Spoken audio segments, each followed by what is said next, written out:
됐습니다. 그럼 이제 이거 하나, 둘, 셋.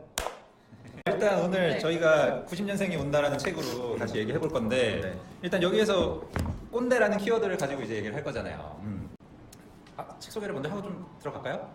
이게 카메라 앞에서 책 소개를 다 이렇게 하는데. 근데 이렇게 처음에는 다 이렇게 하더라고요. 시작할 때는. 책 이거 할까? 소개하면서. 그럼 이따 하고 시작하죠. 이런 말까지 다 그것까지 들어가. 다 그렇게 다 나와. 들어가. 처음 시작할 때는.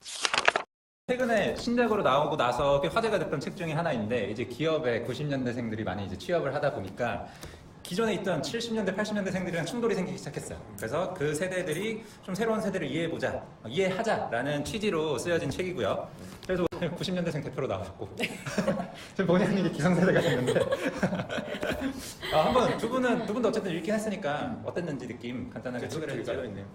추천한 게 많은데 저는 이게 사실상 항상 비판적이지만 마케팅을 위해서 만들어진 책이다. 제목도 그렇고 디자인도 그렇고 90년생이랑 상관이 없는 내용이라고 생각합니다. 그리고 이건 원래 옛날부터 전통적으로 젊은 세대와 기성세대 간의 차이 원래 이거는 원래 반복되는 내용이고 뭐 원래 없는 신세대들은 항상 평등과 변화와 진보를 원하는 거고 그들이 또 돈을 벌고 기성세대가 되고 권력을 잡았을 때 바뀌는 거는 항상 역사에서 반복되는 사실이라서 하나 특별하지 않았고 별로 새롭지 않다. 네, 근데 시대적인 내용들 뭐 디지털 시대라던가 몇 가지 내용들은 그냥 새로웠는데 이 책 아니어도 이미 알고 있던 내용 그 정도. 아 좋아요. 오케이. 소연님은 어땠어요? 저는 이렇게까지 반대를 정말 놀라울 만큼 반대인 게 저는 진짜 신선하다고 말하려고 했어요. 이 책이? 네, 이 책 약간 소재가 신선했다? 왜냐면은 90년생에 대해서 쓴 책이 저는 한 번도 본 적이 없어가지고 근데 뭐 우리는 맨날 90년생들은 막 기성세대가 하는 얘기 맨날 따라야 되고 듣고 맨날 그런 것만 듣고 살았는데 우리를 누군가가 이렇게 써준다? 약간 이서 신선한 느낌이 있었거든요. 그래도 뭔가 집중해주는 네. 느낌, 존중해주려고 하는 느낌? 그래서 우리를 궁금해하는 사람도 있나? 약간 이런 느낌. 그런 측면에서 꼭 동의해요?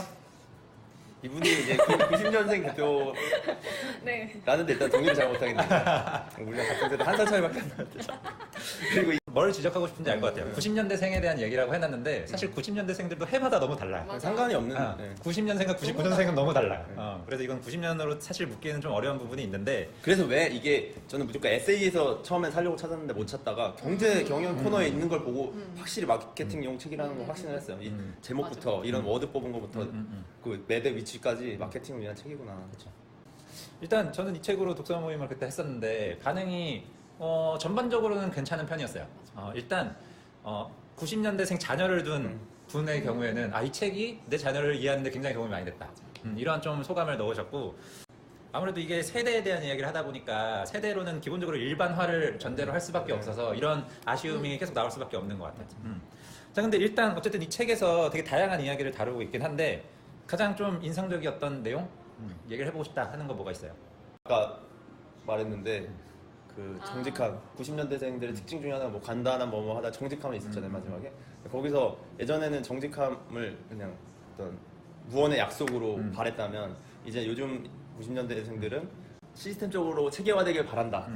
이제 약속이나 그냥 저 사람이 호의로 해주는 게 아니라 그건 아주 동의를 했고 요즘 시대적으로 그런 흐름으로 가고 있다고 생각해서 그건 잘 짚었는데 그렇게 언급만 하고 끝난 게 좀 아쉬웠어요. 뭔가 좀 네, 더 그걸 어떻게 들어가야 진행할 했다. 수 있고 그게 왜 안 되고 있고 그런 내용이 없이 근데 그 내용 그거 문제 제기 자체는 좋았던 것 같아요. 소연님. 저는 기억에 가장 남는 거는 그 말 있잖아요. 변하는 거는 세대가 아니라 시대다. 진짜 이것만 하나만 딱 뭔가 머릿속에 딱 남는데 근데 저는 왜 그게 남냐면 세대랑 당연히 다른 점도 있고 막 충돌할 때가 많잖아요. 근데 그때마다 뭔가 저 스스로도 그 사람들을 이해해보려고 하지 않았던 것 같아요. 그냥 진짜 그냥 이러고 그냥 넘어갔던 것 같아서 근데 그걸 보니까 언젠간 저도 기성세대가 될 수 있다는 얘기잖아요.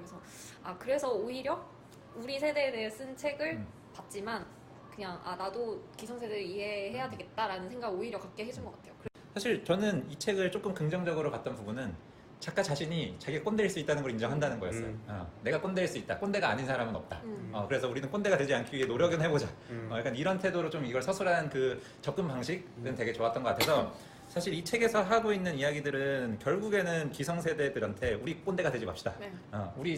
우리보다 그 더 다음 세대를 좀 이해해 봅시다. 이걸 제안하는 것 같아서 이 책을 저는 한 키워드로 정리를 한다면 꼰대 탈출인 것 같아요. 꼰대 탈출. 꼰대십니까? 저요? 저는 아니라고 생각하죠. 꼰대 조건 하나 갖췄네요. 아니라고 생각하는데 난 꼰대가 아니다. 맞네. 꼰대 제일 조건을. 그래요. 제1의 조건이에요. 제일 조건. 난 꼰대가 아니다. 맞아. 내가 안 좋지.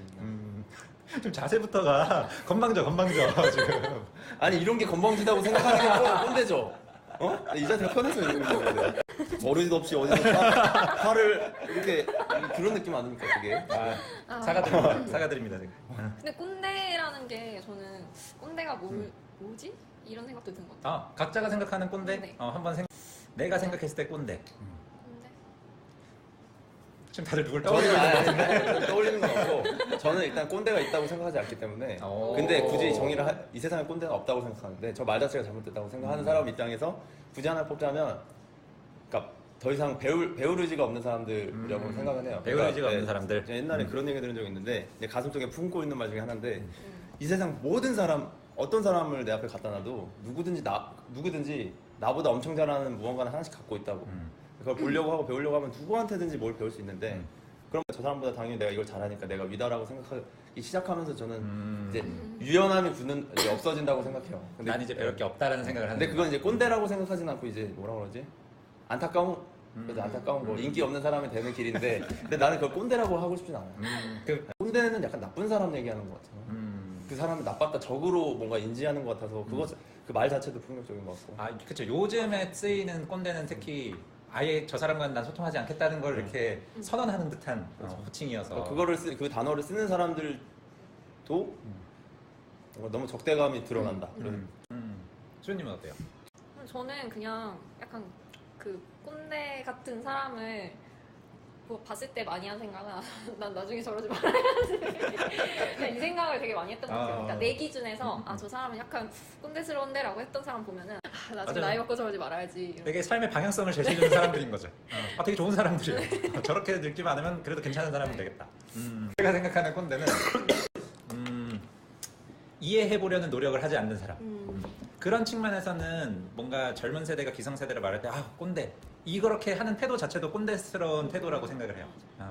그래서 뭔가 저는 이 사람이 계속 90년대생을 이해하려고 하는 태도 자체는 되게 높게 봐요. 이 사람이 꼰대스러운 말을 할 수는 있지만 그래도 기본 태도는 되게 꼰대에서 벗어나고자 하는 그 태도가 보여서 이런 태도를 갖는 게 중요하지 않나 라는 생각을 저는 좀 했어요. 일단 그러면 이 책에 있는 꼰대 테스트를 한번 같이 해볼 건데 1번 국문을 준비한 연습을 참 도전이 그렇게 생각입니다.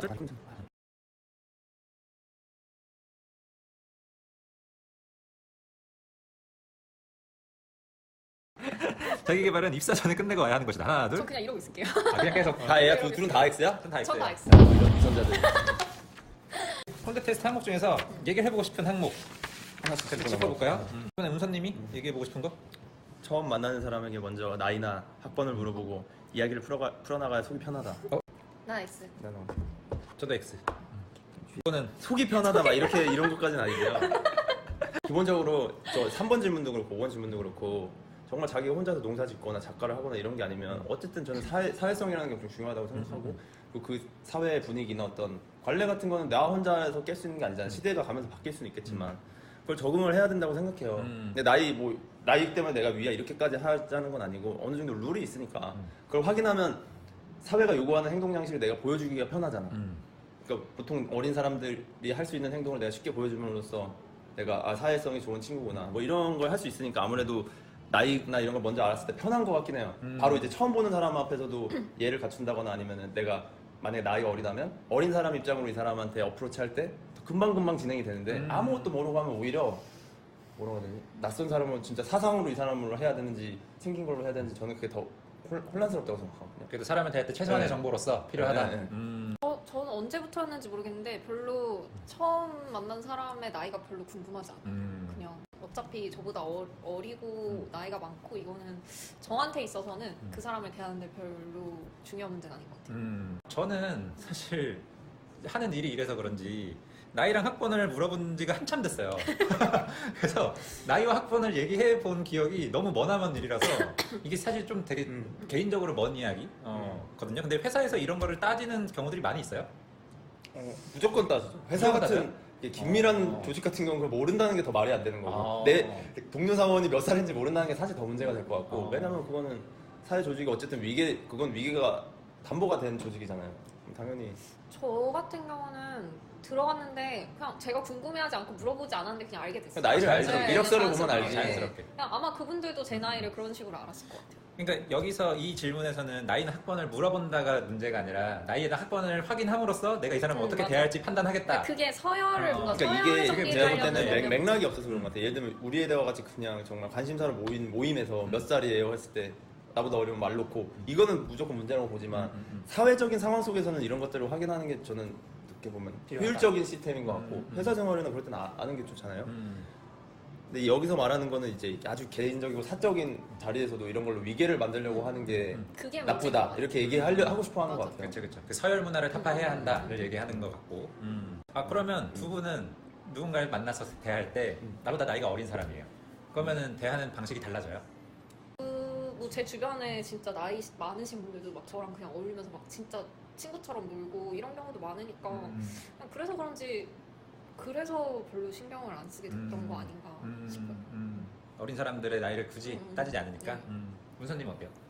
어린 사람을 만나면 대하는 태도가 그러니까 이 질문을 이 텍스트로 안 보고 내용만 보자면 그러니까 권력 관계를 만드냐 그리고 존중을 하냐 안 하냐 그냥 이 질문으로만 봤을 때는 사실 어린 사람 봤을 때 말을 놓고 안 놓고 뭐 어떻게 하고 이거는 그 사람 성향에 따라 달라지는 거지 이 사람이 받아들일 수 있는 사람이만 하고 아니면 안 하고의 문제지 그렇게 무조건 말 놓고 본다 이런 건 아닌 것 같고 근데 말을 놔도 존중하는 게 느껴지면은 기분 나빠할 사람 없다고 보거든요. 아 그렇죠. 그러니까 그 포인트를 지금 봤을 때는 권력 관계를 만들려고 하거나 존중하지 않는 게 느껴지는 게 불편함이지 여기선 나이 학번이라고 해서 그런데 근데 존중이라는 걸 느끼게 하는 게 나이 학번이 중요한 건 아니거든요. 다음 페이지 넘어갈까요? 8번. 8번 해요?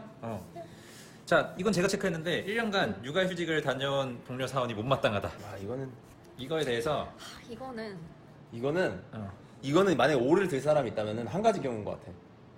똑같이 여성 사원끼리인데 나 때는 저 제도가 없어서 난 못 갔어. 근데 새로 들어온 애만 가. 좀 질투가 나. 이런 경우가 아니라면은 이걸 오를 들 사람이 있을까요? 저는 이거를 설명이 필요한데 일단 오를 들게요. 오케이. 설명이 필요해요. 꼰대. 꼰대? 꼰대가 아니야 이건 거의. 아니. 설명을 해볼게요. 일단 저는 기업에 다니지 않기 때문에 육아휴직을 경험해본 적도 없지만 관련된 기사 같은 것들을 많이 보게 되잖아요. 사람들이 못마땅해 한다는 이야기들을 되게 많이 받는 거죠. 듣는 거죠. 근데 이거는 저는 지금의 기업 구조에서는 너무나 자연스러운 감정이라고 생각해요. 사람들이 못 돼서가 아니라 육아휴직을 하고 나가요. 그럼 그 빈자리에 누군가가 들어와서 이 업무를 케어를 해줘야 이게 돌아가잖아요. 근데 지금의 계약직이죠. 그러니까요. 근데 이제 지금의 구조는 육아휴직하고 나가면 그 업무를 자기가 다 떠맡아야 하는 경우로 넘어오기 때문에 그거에 대한 사람들이 불평불만이 생기게 되고 그런 문제점을 기업에다가 지적을 해야 되는데 맞아. 육아휴직한 사람에 대한 분노로 이렇게 표출이 되는 거잖아요. 그래서 저는 그런 측면에서 이런 감정이 드는 건 한편으로는 되게 자연스러운 걸 수도 있겠다는 생각이에요. 이런 기업 구조라고 한다면. 그래도 그럼 회사 탓을 해야지. 세상 뭐 구조적인 뭐 정치 활동을 해야지. 사원을 못마땅해 하는 건 그래도 잘못이야.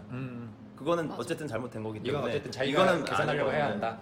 왜 서로 미워하게 되면 안 되잖아요. 이건 을과 을의 싸움이 돼버리는 거기 때문에 이러면 이게 머리로 아는 거랑 몸이 감정으로 느껴지는 거랑은 완전 다른 거라서. 어쨌든 나한테 피해가 오니까 뭐 어떤 이유가 됐든 그래서 감정이 들 수밖에 없는데 탓을 하면 안 되는 것 같아요.